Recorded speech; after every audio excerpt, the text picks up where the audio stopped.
diggity dog! It has been a while since I have made a YouTube video and I regret it because I just used the phrase hot diggity dog. So there's that. Now that I work completely from home, it is extremely important that I structure my time really well. Now, I'm no Amy Landino, and if you haven't seen her videos, I've linked a bunch of them down below because she's amazing. But I do love planning, and I think that it's fascinating the way different people structure their time. So I'm gonna share with you the 3 steps that I use to plan my week. Step number 1, put everything into Google Cal right away. This is the first line of planning defense. So if anything comes up in conversation, whether it's a meeting or a photo shoot or a birthday or a wedding, I put in my Google Cal right away, right there, right when it's said so I don't forget. Now in Google Calendar, I color coordinate everything so that I can look at the week or the month at a glance and kind of see where my time is being spent. So my categories are as follows. I have reminders, adulting, which is like doctor's appointments and stuff I hate, commuting, exercise, friendship, which is just hanging out or having fun, Howe fam, which is my family, so any like family stuff, Howe funny, which is this channel, and social media, which is my social media marketing business. So that's step number 1, just put it all into your digital calendar because you always have your phone on you, so you could just start putting things in as soon as you know what they are. Step number 2, I put all of my big ticket items on my whiteboard calendar on my wall. This just helps me tactically write it all down, see my month at a glance. Step number 3, my happy planner. I am a huge fan of planners and I've used tons of planners in my day, and this is by far my favorite one. Every Sunday I sit down with my planner, I look at my week on my Google Calendar and I plan. I am not super crafty.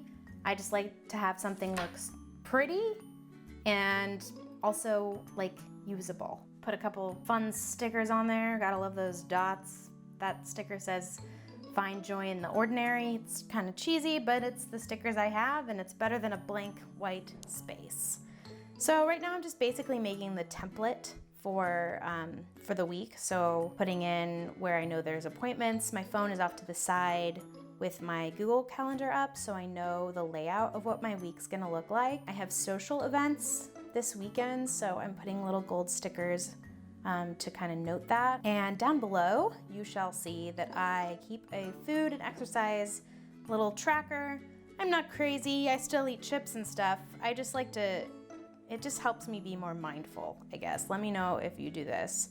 I find it's really helpful just to write breakfast, lunch, dinner, and snacks, and then if I happen to get some exercise in, I'll write it in, if it's a walk, if it's some yoga or whatever. Now I'm writing in this cool Le pen that I have, some social stuff I'm doing. And in the black pen, I'm gonna do more hard appointments, work meetings, work calls that I have to do, and I'm filling in the template, basically. Yes, amazing. Now I go back to last week and I circle and look at all the things that I did not get done, so I'm gonna add it to my calendar on the left-hand side. So those are like my overall to-dos. All right, that page that I showed you, that's what I use every day. They're little, that's why I love the Happy Planner. There's like stuff you can like pop it in. So that's my day plan for Tuesday. And you do your top 3. Sometimes I do top 4 things I want to get done. It's not Tuesday anymore, and let me tell you, I only did 2 of those top things. So I think I was being a little overambitious. And that's how I plan. Let me know if those things resonate with you or if you want to tell me your planning tips. I love planning and I would like to know more planning things. I'm filming this on my phone because I forgot to do an outro, but thank you so much for watching. Subscribe if you haven't already, and as always, have a lovely, lovely day.